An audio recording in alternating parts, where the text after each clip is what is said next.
Thank you for joining me on this live event.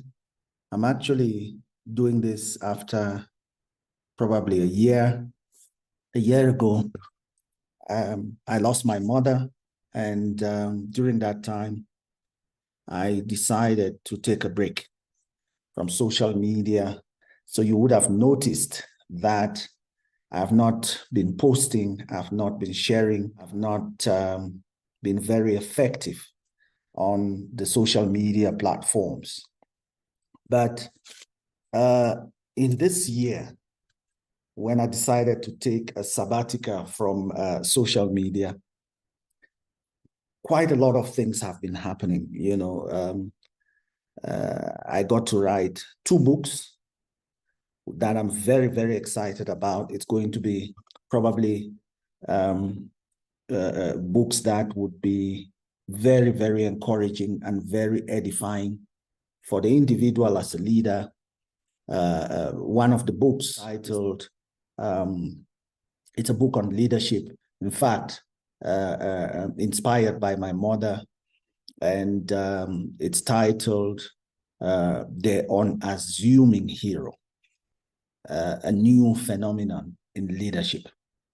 And I'm certain that it's going to be very helpful for someone somewhere in the world. The second book that I wrote during this time, it's a book that has been very heavy on my heart for some time. I've been reflecting and putting down notes for this book for quite some time. And during this year, I decided to consolidate all those ideas and thoughts that have been part of me for a long time. And the title of the book, it falls under the generational wealth,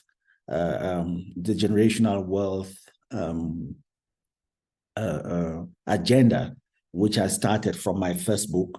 So at this point, I have 3 books out at the moment. The other 2 I'm still to release, but they are all in the can. They are all ready for release. So the second one that in this year I have taken some time and put together is part of the Generational Wealth series, and it's on the wealth of nations. And I think this book is going to be a new economic thought, is going to drive the new economic thought that is required for our continent, the African continent in particular. And I am hoping that some of the suggestions that we have in the book would be suggestions that our governments on the continent would explore and see how to create generational wealth for the people, because every nation, or the people in every nation, really depend on their leaders to create an environment where they can thrive and benefit from the economy of the country. And equally in this time, we have been very busy. We've been very busy. Business has been tough, but exciting. It has been tough, but exciting. We actually explored, we got into something that is giving us a lot of joy. We are actually enjoying the journey. I've had a lot of interest in wine, but I never drank alcohol a day in my life. And we've been looking around and considering and seeing all what is happening in the market.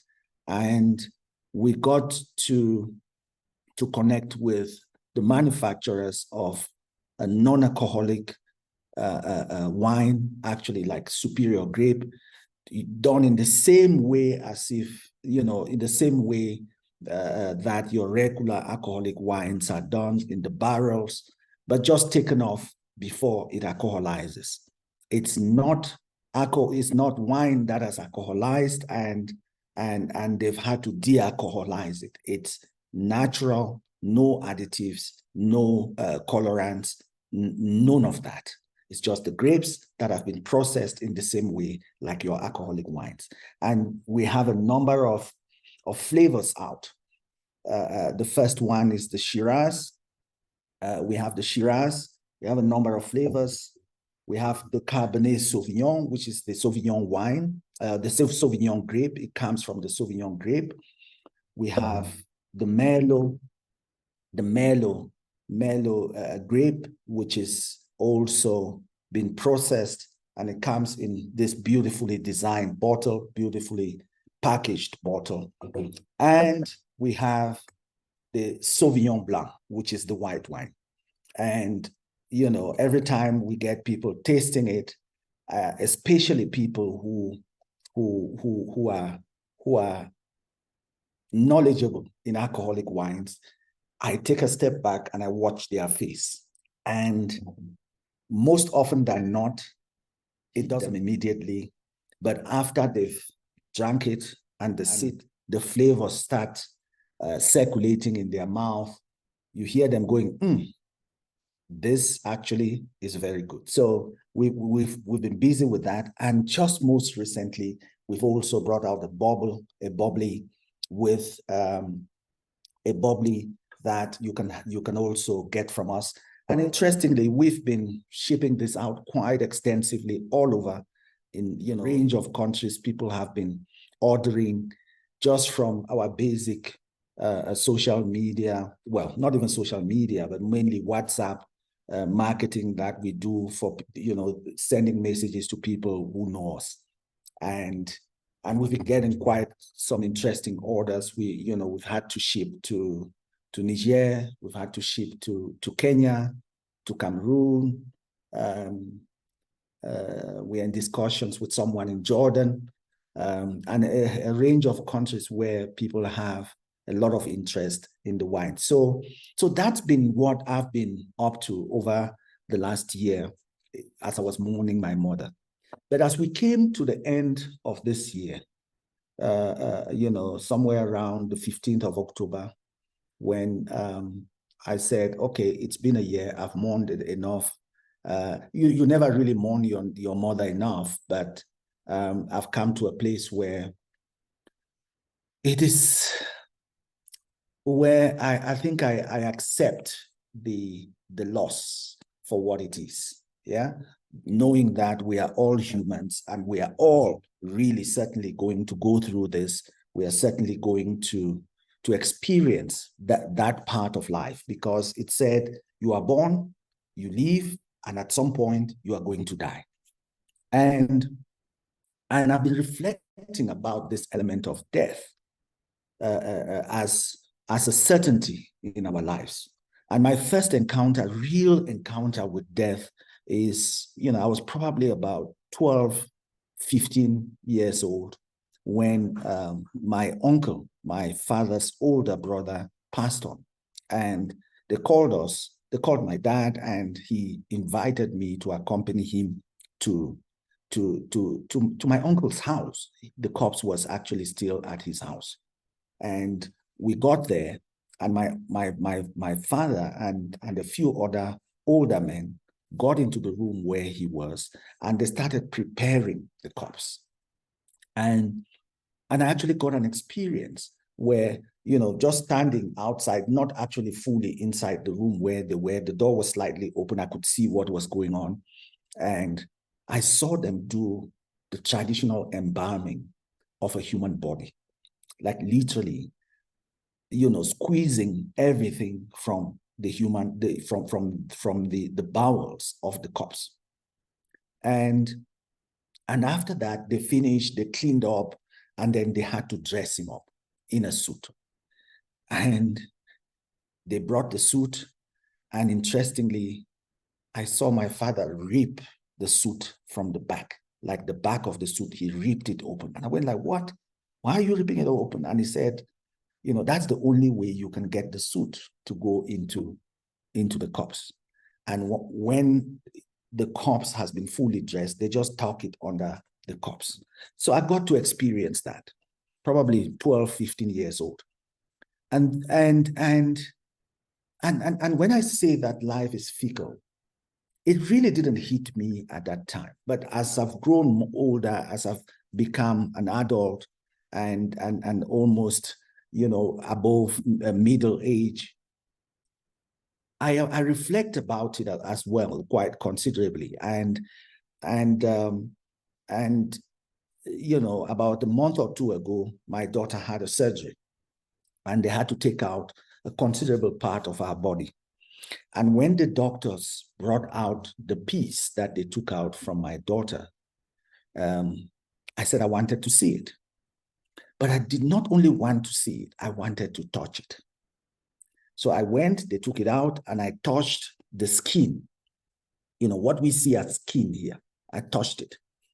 And for those who used to play with clay, the clay that we use for pottery, for those who have ever manipulated clay with your hands, that was exactly how the skin that had been taken off from the human body felt when I touched it.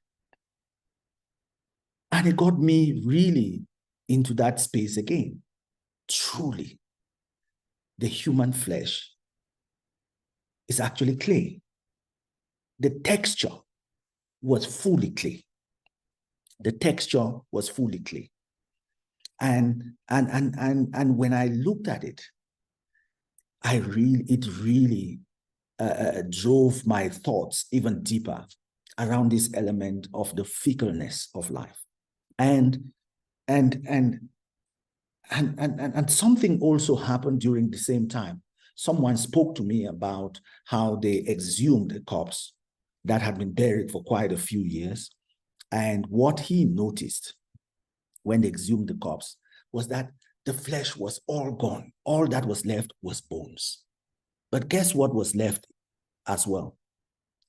The clothing that they had used to bury this individual was still there. That was fascinating to me. What that meant was that the human flesh, even though we treat it with such care, with such luxury when it's alive, once the human dies, the texture of the human body disappears. The texture of cloth is even much better than the texture of a human body, of a corpse. Because when the corpse is buried, the flesh disappears. It goes back to where it came from. Because we are told that you were dust, and unto dust you shall return. So this encounters, following this year that I've been mourning my mother, these encounters really just heightened my thoughts around this element of death. Because you are here today, and in a moment's notice, you are gone. And for that reason, I would suggest that we should not forsake or forget the things that are important. We shouldn't. We should not forget the things that are important. What is really important in our lives?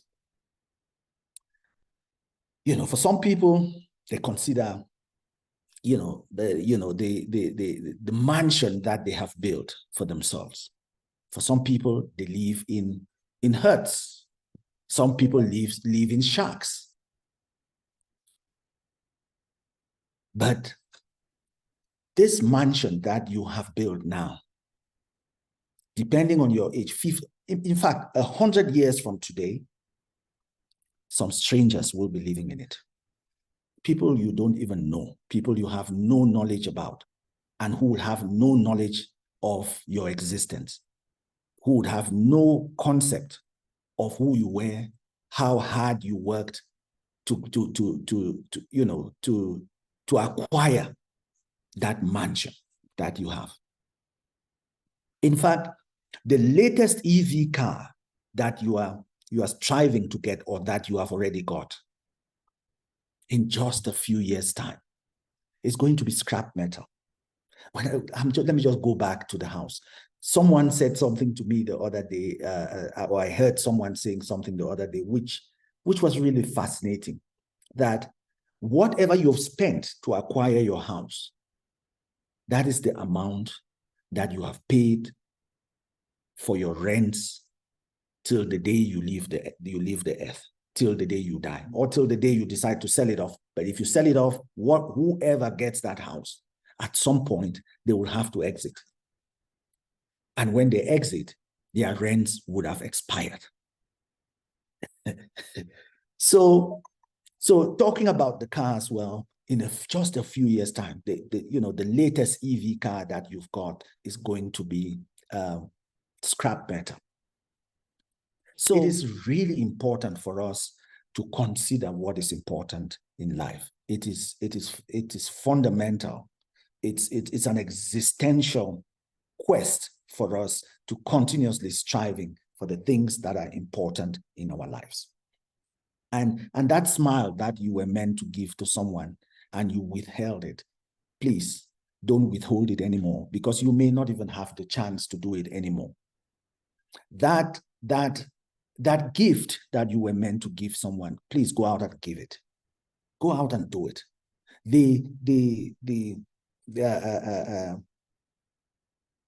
The weight that you have carried, or the burden that you have carried in your heart, hating, getting angry, getting frustrated with someone, release yourself from all of that, because in a moment's notice, you will not be here and they would also not be here.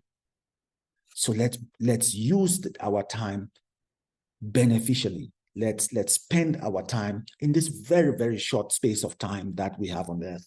Let's use it profitably. Let's use it beneficially. Let it be a time of joy, a time of happiness, a time of hope, a time of faith. Let it be a time when we focus on the things that are important, not all the other things that we have been educated to consider to be important. I hope this brief live event that I've had would impact someone, will make a difference in someone's life, and will help to transform the way we view our existence on this side of the universe. Thank you so much for watching, and I look forward to connecting with you again sometime soon. Bye-bye.